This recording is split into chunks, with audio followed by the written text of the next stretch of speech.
first of all, thanks for inviting me to speak. I want us to make sure I mention the whole team that was part of and is part of this project. Joe Baker, who everybody knows, Catherine, who probably everybody knows, Sasha, who definitely everybody knows. I don't know, is Gillian here?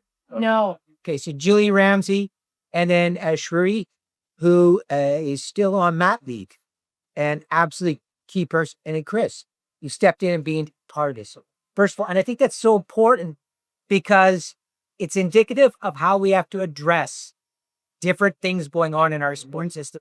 It's going to take everybody working together.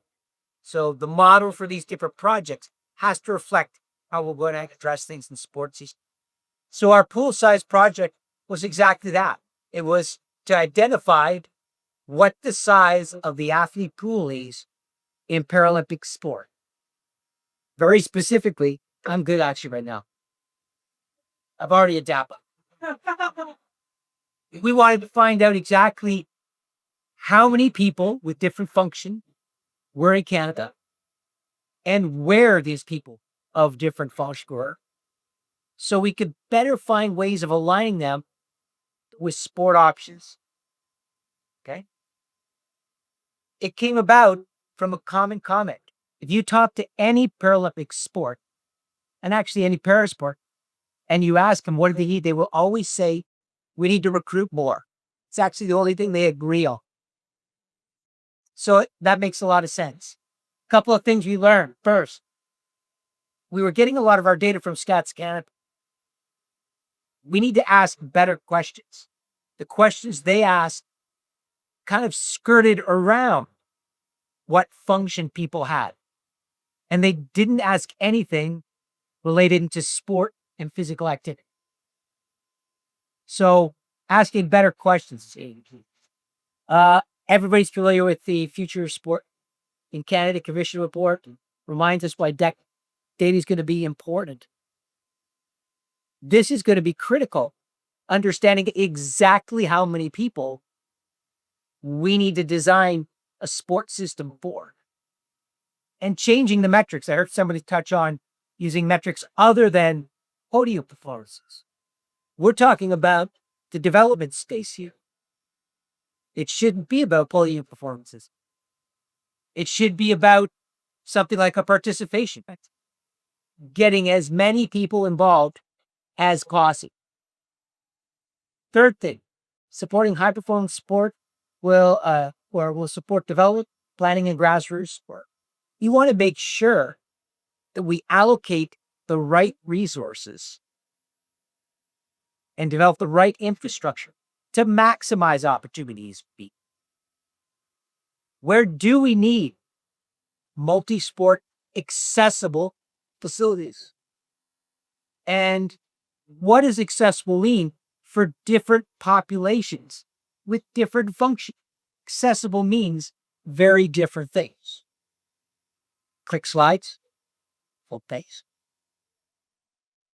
So a couple key things.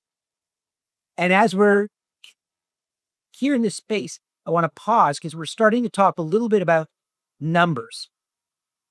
And what I always tell coaches when I'm working with them in high performance sport, as they get immersed in data, remember that every number represents a person.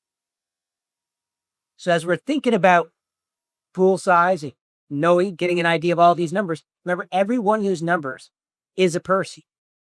The kid who's getting out for lunch now at elementary school and is pushing out the playground and can't go out on the soccer field to play pickup soccer.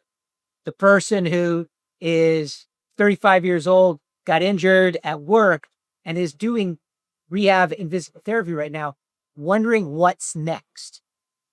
So each number is a person. So remember that. Okay. So we got to collect better data by asking better questions. That means redesigning the surveys and the questions. A lot of the questions that Stats Canada asks have a medical foundation. That's an antiquated view of function in our society and how they group people. We got to build a national picture of where people are. We really got to get an idea where we should be applying resources. Where are the different populations? Because very often they're going to be communities of themselves, and they're not spread evenly across Canada. So we've got to begin to allocate resources to that in mind. Got to align partners around the data. So I talked right at the very beginning about how we built our team. That's got to happen across the system. We know that's a central tenet of how the commission recommendations need to unfold. Removing the fragmentation and increasing our partnerships and alignment across the CSD. Next one. So reflection. What would you change in your community to include more people, especially those with different functional abilities, so more people could play and participate in sport? And think of the diversity of function that could be present in your community. We're not just talking about physical function. How about individuals with a different visual function? Individuals who are neurodiverse. That falls into this. How do we design sport so that you all be involved?